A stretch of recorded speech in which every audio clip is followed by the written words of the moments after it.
Welcome back to another episode of Rock Boys Football to the USC fans who've been riding with the boys all summer long. It is no secret that we've talked a lot about this football team. Now, the bulk of it, in fact, 100% of our conversations around this USC team over the last month have been dedicated to what's going on the recruiting trail. We haven't had much time because of how busy USC's been.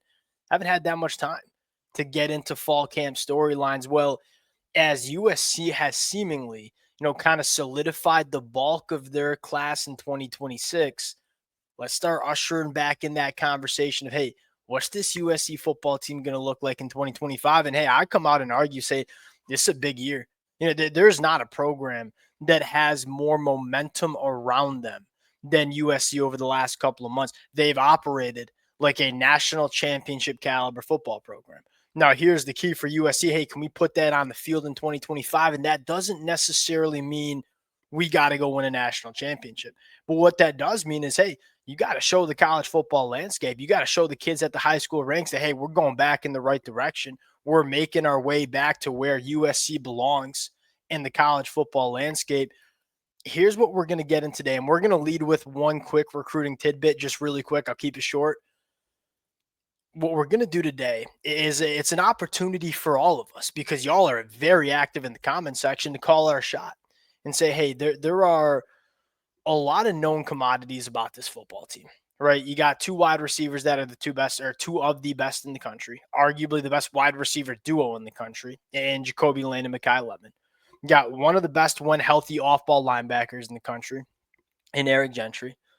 Got one of the best safeties in the country in Kamari Ramsey. There are a lot of things we know about USC rolling into 2025. When I look at USC and say, hey, what could it look like? There are certain players on this roster that I think need to step up and emerge as difference makers for this program.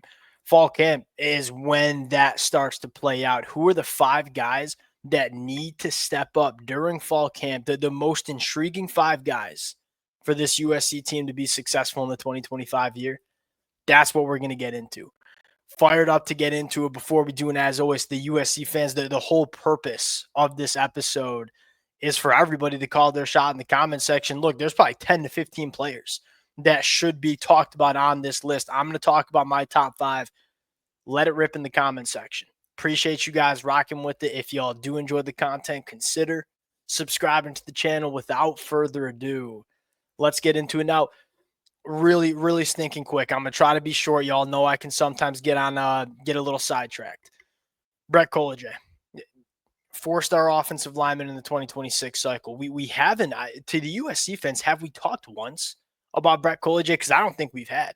Now, I've talked a lot about him in relationship to other programs. One of my favorite offensive linemen in the 2026 cycle. Now, the reason we haven't talked a ton about Brett Koolage is I didn't really think USC was that much of a presence in this recruitment. I wasn't even sure if he was going to end up taking his official visit to USC. USC's got 6 offensive linemen committed already. Well, he takes his visit. The feedback we have coming out is that USC might be in it here. Now, I think the first question is, hey, does Chad Bowden want to add a 7th offensive lineman to the 2026 cycle? If there's one thing we've learned about Chad Bowden, he is going to grab as many line of scrimmage players as he can. And so I don't think that'll be the sticking point.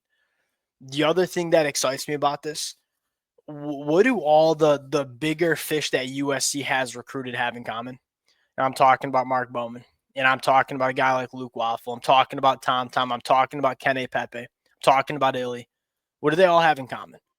They're going to play early for USC. And USC's been very clear that the players we are going to be ultra aggressive for at the high school ranks, we want them playing early. We expect them to play early. We're recruiting guys that we think can play early on in their career. You don't want to allocate a ton of resources to a guy that's going to take 2 years before he's ready to get on the football field. Brett Koolage, he's another guy that's going to play early. Now, does he have the monster ceiling that a guy like Kenny Pepe does? No, probably not. Talk about multi-year starter. You talk about like a bona fide guy that I feel very comfortable saying is a lock to start multiple years for whatever program he goes to. It's Brett Koolage. elite leverage, elite hand placement, one of the most polished and physically imposing offensive linemen that you see in the 2026 cycle. I'm starting to look at it and say, hey, one, we know Chad Bowden prioritizes a line of scrimmage play at the high school ranks. We know they're looking for guys that can play early, the high school ranks.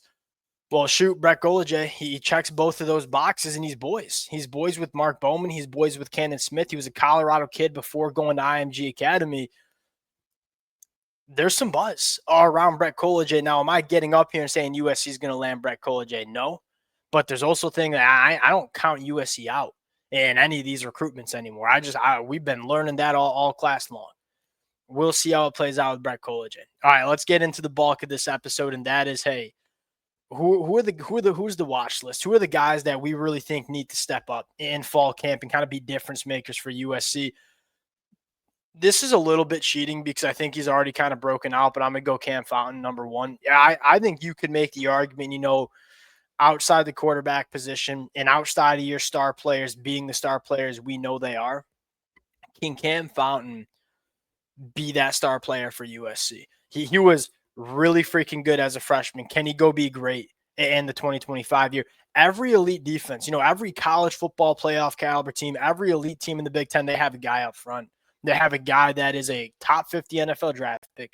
They have a guy that teams fear in the pass rush. USC didn't have that last year. I think Cam Fountain, and they've made some good additions in the portal. You have a guy like Jakeem Stewart coming in as a freshman. If you were to ask me, hey, who's going to be the most active, the most disruptive, the biggest game wrecker on the defensive line, to me, it's probably Cam Fountain. Now, he was solid in 2024 as a freshman. Can he be great in 2025? USC really struggled getting after the passer with their front four last year. To me, Cam Fountain, there's a lot of potential solutions on this roster. To me, Cam Fountain is your biggest solution. And the step you want to see him take is not anything to do with physicality. That was about as physically ready of a freshman I've seen in the 2024 year. A little bit more nuance to his game. Does he have a little bit more pass rush nuance? Does he have a better feel for how he wants to get off blocks and get after the passer? I think he got two really good defensive line coaches, and Coach New and Coach Henney. Cam Fountain taking that step, to me, that's where it starts with this USC defense taking a step, and that's where it starts with this USC team overachieving and surprising a lot of people in 2025. Number two on the list, I'm going to go kind of similar storyline just on the other side of the football. Tobias Raymond at right tackle. Look, I think Elijah Page showed us enough that we really trust our left tackle in 2025. Elijah Page stays healthy for 12 games. I think he's going to be an all-Big Ten guy, potentially an All-American guy. Hell, wouldn't even be surprised if we're talking about Elijah Page maybe being a first-round NFL draft pick. He's a guy that you just look at him and say, yeah, that's what I want my tackles to look like. The right tackle play was, I don't know if I'd use the word disaster last year, but golly, was it a roller coaster. Mason Murphy at times, especially in the run blocking department, provided some value. But, man, he wasn't really trustworthy. I don't think a lot of USC fans went into a lot of games in 2024 saying, yeah, we feel really good about our pass protection up front, especially on the right side. Can Tobias Raymond be that guy? Look, do I think Tobias Raymond's going to be a first-team All-Big Ten guy? No, probably not. Can he be just more consistent than a guy like Mason Murphy was? Now, why is this so important? Why did I choose Tobias Raymond? Look at if USC wants to surprise people in 2025, look at the teams you have to go out and beat. Look at the teams that USC probably expects to beat. A team like Michigan, a team like Illinois, a team like Oregon, Notre Dame on the schedule as well. These teams have good pass rushers. You got to have good tackles that can do their job. And you talk about taking some pressure off Jaden. You talk about limiting the amount of head scratching plays that we saw from Jaden in the tail end of 2024. Keep him clean. Let him have some clean pockets to work on. Don't make him feel rushed in the pocket. That's where you're going to get the best from Jaden. I trust Elijah Page. I ain't saying I don't trust Tobias Raymond, but hey, if USC wants to go win 9-10 football games, Tobias Raymond's got to be a really good football player in the Big Ten. What's he look like in fall camp? Can he show that level of consistency needed to play in the Big Ten? Number 3 on the list, Wayman Jordan. Look, we talk about Jaden, and Jaden's not on this list. And obviously, Jaden's very important, very well could be on this list. But I wanted to talk about some other players, and I look at Wayman Jordan. Why Wayman Jordan? Fall camp, we're going to learn a lot. We heard all the right things from this kid in spring, but at the end of the day, he's still coming from the JUCO ranks to the Big Ten. That is a monster step in competition. Can Wayman Jordan be that bell cow running back one? And look, that's not a shot at Brian Jackson. That's not a shot at Eli Sanders. I think those running backs, they're going to play a lot, and they provide really unique skill sets to this USC football team. And B-Jack, dude's a hammer. Like one of the more physically imposing north-south running backs you see in the country. Eli Sanders, smaller, really good in space.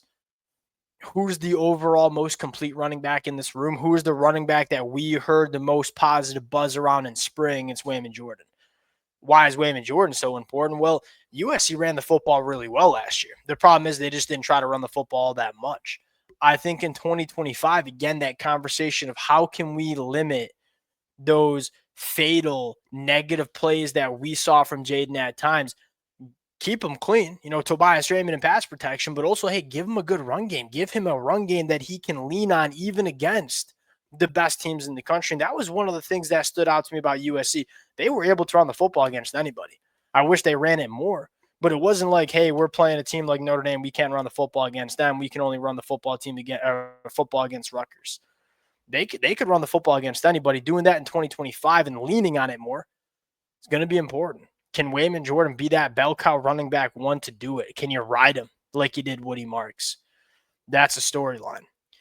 Number 4 on the list, and arguably to me, the most fascinating storyline for USC in fall camp, Zacharias Williams, wide receiver 3. That's one of my hot takes. Talk about bold predictions. Zacharias Williams, wide receiver 3, is probably going to be one of mine. What do I like? Why is it so big? Is look, Jacoby Lane and Mekhi Lemon, they are no longer, well, maybe they're secrets to the national media, but they ain't secrets to the opposing defenses you're going to be playing. The teams know Mekhi Lemon, Jacoby Lane, they will be force-fed the football, and rightfully so. There's going to be a lot of attention. There's going to be a lot of defensive coordinators that their game plan is, how do we take away Jacoby Lane and Mekhi Lemon? Well, who's your pass catcher 3? And can USC's pass catcher 3 make defenses pay for kind of giving them ideal matchups? We're not really sure who it's going to be. I'm a big fan of Zacharias Williams. Now, why is it? One, I think he blocks on the perimeter so well, and that's a big staple in the Lincoln Riley offense. We're going to lean on some quick stuff. We want the football in Mekhi Lemon's hands often. All right, we got to get guys who can block on the perimeter. I think Zacharias Williams, for a freshman last year, blocks his tail off on the perimeter. Number 2, you can move him around. He can play on the boundary. He can play in the slot. He's a guy that's an all-around really solid pass catcher. Is he ever going to be a wide receiver 1 like Lemon or Jacoby Lane? No, probably not, but gosh darn it, I feel like he can be a really good wide receiver 3. Well-rounded, can attack all 3 levels of the football field. If you can get 50 catches, maybe 40 catches for 650, that's huge for USC. Like, don't get me wrong, the bulk of the targets are going to go to your studs. Like, football ain't a complicated sport. Get your football to the best players on the football field. Chances are you're going to have success. When defenses try to take away Lemon and Lane, do we have a wide receiver 3 that steps up? To me, it's Zacharias Williams. Number 5, Desmond Stevens, linebacker. Do I need Desmond Stevens to be a first-team All-Big Ten linebacker? No, I think USC already has that in Eric Gentry. Do we need him to be a solid linebacker for USC? Yes. Why? Because we want to let the leash off Eric Gentry. We want to be firing him in the A-gap and B-gap. We want to have him coming off the edge. We want to use Eric Gentry in a ton of different ways. Well, if you want to do that, you got to have a really steady partner for him. That's going to be Desmond Stevens, and I'm high on him. Now, do I think it was perfect for him as a freshman? No. Do I think that he offers much more upside than a guy like Mason Cobb and Easton Mascarenas Arnold? Yeah. He was a safety in high school. So you could tell he wasn't all that comfortable, like, striking and taking on blocks and shedding blocks and making plays inside of 5 yards. Well, does he get better with that, with Rob Ryan and the tutelage? Look, you could reference Jaden Walker here. maybe Anthony Beavers. To me, it's going to be Desmond Stevens. Need him to be solid. We don't need him to be a guy that goes for 120 tackles and 15 TFLs. But we need him to be solid so we can use Eric Gentry in the ways that we want to use him. Those are my 5. Obviously, Jaden should very much be included in this conversation. We're going to talk a lot about Jaden over the next couple of weeks. Fall camp, we're sitting here June 27th. We're inside of a month. It's about to get real. Appreciate you guys rocking with it again. We'll continue to talk the recruiting storylines when necessary. Wanted to work our way back into talking this football team rolling into 2025.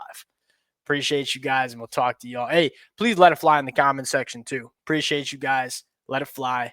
Talk to y'all later. Peace.